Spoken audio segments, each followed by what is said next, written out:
So in the new Thrones of Blood DLC for Age of Wonders 4, there are two new noticeable mythic units, one being the Painbringer and one being the Blood Exarch. I will cover them in this video and show and discuss some build suggestions, particularly for the Painbringer, as it is quite an interesting unit. This is because it's the only unit that is mythic, but also gets racial transformations.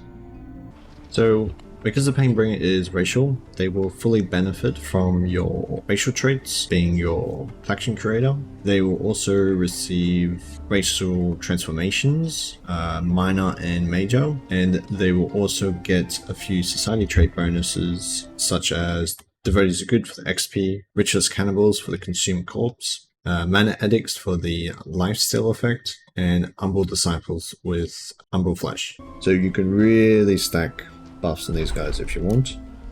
But the thing is, if we compare it to other tier 4s, mythics, okay, this guy's 146.5 with Celestial. Ironclad is a ranged unit, but it is 110.64 with construct effects. Undead Titan, very similar.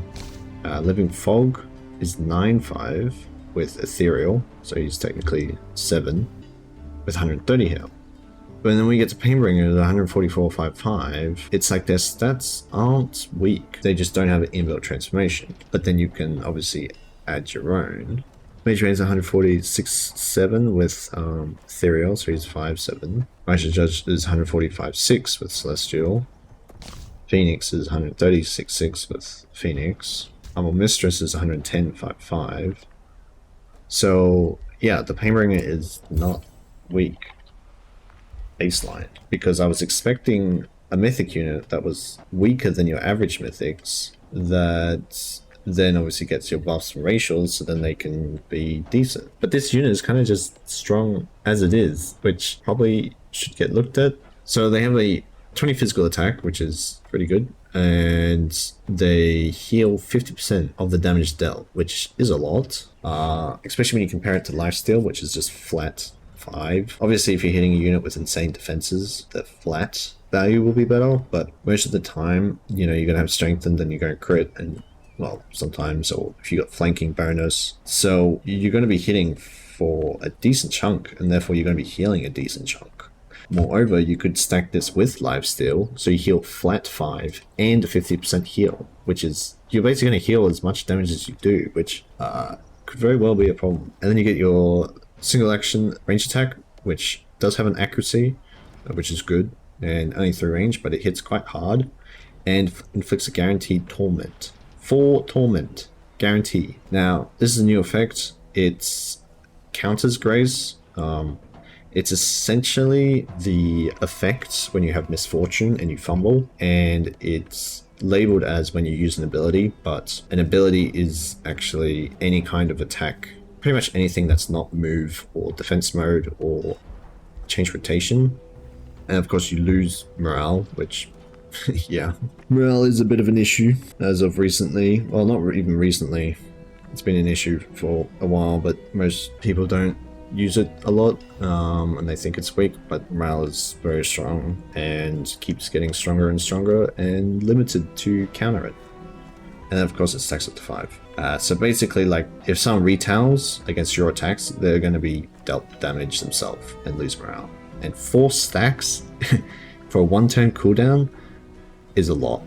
With guarantee, yeah, very, very strong. And then they get this, which is very questionable. So it's a full free action, 2 range teleport with 0 cooldown. 0 cooldown is still limited to once per turn. Okay, you can't use it multiple times, but yeah, you can use this every turn. So yeah, like, I get the idea, because they're flanker, you can, like, you know, jump behind someone and hit them, but this basically makes them, like, impossible to pin down unless you surround them in, like, 2 layers of units. It's a bit of a silly joke. I think 1 turn cooldown would be nice, or even 1 range, I don't know. It's just very strong. And then of course, you know, they go flanker, so yeah, you flank, you do extra damage. Flanking is baseline 25%, so that 25% is now 50%. And then of course, as a racial trait, you could run Sneaky for another 25%. So, you know, you run up behind someone and hit them with a lash and you're doing 75% bonus damage. So, yeah, and then they're immune to flanking. So the way you beat Pain Bringers is with other Pain Bringers. But this basically then allows them to just jump in and have full 360 zone of control as if they were in defense mode. Very, very strong against ranged units. And then they have Watchful, which means they have an extra retail attack, meaning that they're strong against melee units. So it's definitely a unit that's like, I don't know how you would beat them realistically, because a ranged unit doesn't, like a range would make sense and kind of work, but with their shadow step, it's just very hard to stop them from jumping on you. And then melee units, you're fighting against an extra retail, like they could take Ferocious, or if they have super growth, it's 3 retails. So it's like, and they can focus down units easy enough. So I just, yeah. And then of course you can combine a bunch of racial traits. I think Dragon Transformation is a very strong one, because basically you can get down to 60% health and then heal back up, and you get a permanent basically 30% damage. Because even though if you hit 60% health and then went back up, you still keep the damage bonus. And being a mythic unit, the ways you can buff their damage is rather limiting. And of course, the more damage they do, the more damage they heal. Yeah, really strong. And of course, natural regen is helpful. And then being a tier 3 tome, you know, you can go Tome of Torment into Dragon and shoot these guys out, and then boom, do the transformation, and then you have a really solid unit. Dragon will also get Force of Nature, so I do think they are better than Guys Chosen, unless you're against lightning damage. But the other thing is Geomantic Crystallization is quite good, because you get the +2 damage on each of your attacks, and of course being a mythic, the ways you can increase their damage are rather limited. You can of course also go Strong. Strong will also increase your damage, because it's physical ranged, and then being single shots and double. They do obviously do a lot of physical damage, and so you probably want ways to stun the defense in other forms, because if your opponent stacks a bunch of defense, you're not going to be doing a lot of damage. Also having Geomantic allows you to get, of course, Shapeless Touch, to get that natural regen, 10 hit points and 2 lightning resist, which is definitely nice. Yeah. And then, of course, with the new transformations, not bad. You can inflict Blood Parasite. I don't know if it's ideal for these guys. And then being undead, you can get the Hero buff, help counter some of the resistance, and 10% damage, 15 hit points. Buffs them, again, being a mythic unit, which is quite good. Plant type is quite good as well. Of course, you get the increased stats. But you also get the increased healing, and these guys heal by a lot. And then you can get the Force of Nature, so then that's extra blight damage you're doing on your attacks, which is, yeah, really strong. And then of course the Whiteborn for lifesteal, I think would be quite effective. That being said, there are other ways to get lifesteal, so yeah. The Naga could be okay.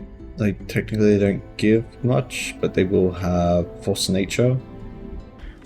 Similar with Gloomstrider. Obviously Curse Eat is quite a nice effect, but if it's ideal for this unit, not sure. Demon King is quite weak, but you do get the Frenzy, which is good, but then Strengthen's relatively easy to get through other means, so it's okay. And then the Flying is obviously good, but with Shadow Step, it's like you can easily enough jump over people. Obviously Flying is like a full range, like teleport or whatever, but and then with Astral Attunement, also kind of okay. Obviously you get the 2 defense and the debuff immunities, at the price being Spirit Weakness. Of course they get their buff. I do think it's the same pool of buffs as the Painbound effect. The Painbound buff pool includes Rally, Bolts of Defense, Bolts of Resist, Status Protection, Evasion, Fortune, and Strengthened. And Astral Attunement has difference of added regen, but removed evasion. Angel's probably not great because the Control Loss Immune is kind of wasted. Inspiring Killer is good, but the Minor Transformation you get from these guys anyway will give you a small amount of morale, which should be enough to stay on top of your average morale debuffs. And then having Celestial weaknesses is kind of rough. Again, you get flying, and then Faithful is okay if you have any Faithful or Zeal effects. But you do decrease the number of units of formation. This unit is normally 3 models, which is a downside that's often overlooked. I think it's actually the only mythic unit that's multiple models. Actually, the Abductor is another multi-model mythic unit. So I'm not sure if the devs were thinking that if it's multiple models, that offsets being buffed by racial transformations. But the thing is, you can take Tenacious or Pure Soul, and that alone will pretty much counter the whole model tactic. Or if you go, of course, Angel or Super Growth. It does only get it down to 2 models, but you know, it obviously helps. And then yeah, for minor transformations, probably won't go through them all. But Inner Mastery would seem quite good because you get more healing. So, you know, your attacks heal for you more. Joy Siphoners does seem like a go-to one with combination of Torment, and you can really do like a Ceaseless Cacophony kind of fumble build. They themselves won't do Misfortune, but stacking less morale and Misfortune is very strong, so it can obviously definitely work. Linked Minds is actually really good. Even though they already have Hyper Awareness, which is kind of wasted, the spells you get from Linked Minds will then obviously work on Painbringers. So, well, there's no visual actually, but the spells from Construct are very effective, especially being 32 movement. You can get haste, and then with Watchful, that's 3 retaliation attacks. So yeah, Spawnkin I think has decent. It is make you 5 models, but then you get the 20% damage. You probably still would want Virtuous Spirit to then help counter the whole model thing, and or even Tenacious. But yeah, I think Swankin's not bad. And Vessel of Chaos is also quite good for 30% damage. Obviously you do need to apply its negative status effects, and they themselves don't apply a lot. However, having 4 Torment does count as 4 negative status effects. So providing they still have Torment active, that gives you your damage bonus. Now, just a quick thing with flanking. If you start in someone's zone of control, okay, you cannot flank that unit unless they get stunned or frozen. It is a little bit weird the way it works, but as you can see, you know, 60 damage with no flank bonus. If I run behind him, there's no flank bonus, even though, say, with this unit I could run behind him and get flank bonus. However, if we actually freeze him, now we get a flank bonus because he's lost his zone of control. It is a little bit weird that you can do it in either order, like you can leave their zone of control and then freeze and then flank. As you can see, like, yeah, healing 15 from each hit. Of course he died that we didn't hit him on the 3rd try, so we actually didn't heal 45, but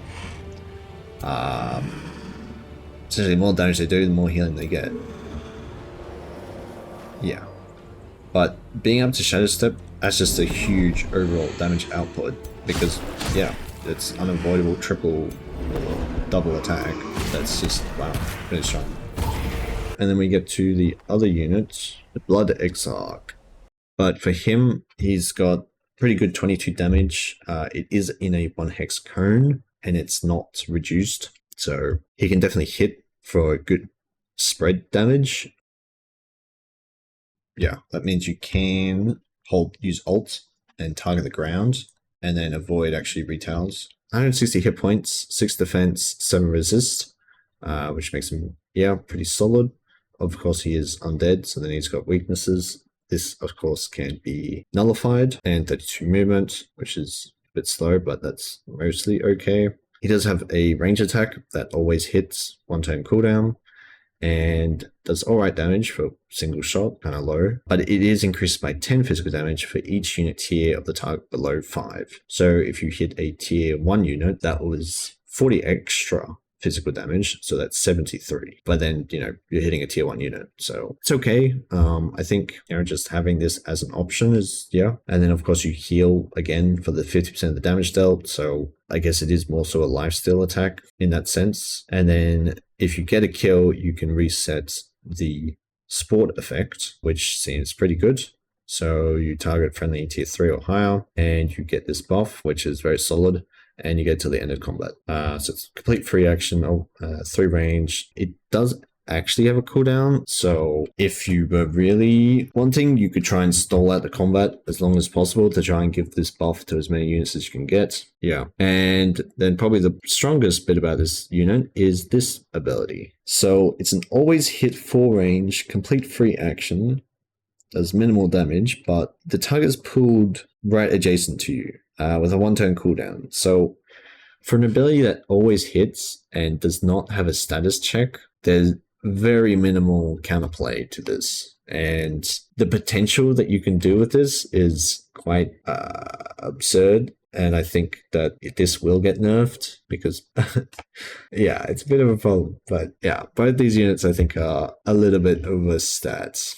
This tome gets an enchantment for tier 3, tier 4, tier 5 that basically gives this ability, so it's kind of like doubled up wasted. But it's basically bolstering, which is good. And then it's got the life drain effect, which is the same as the transformation. But this also got impressive aura, which seems pretty good. So at the end of the turn, adjacent enemies have a 90% chance of suffering misfortune and 10 morale loss. They pull you in, then they can triple attack you. Other units can triple attack you. You could get pulled in again, chain pulled across the map. And then, if you somehow survive that, you have, a decent chance of misfortune and morale loss. So normally it's not too bad because it would only pull them in 3 hexes, but you can block off your front, and when you do this, then you pull back even further.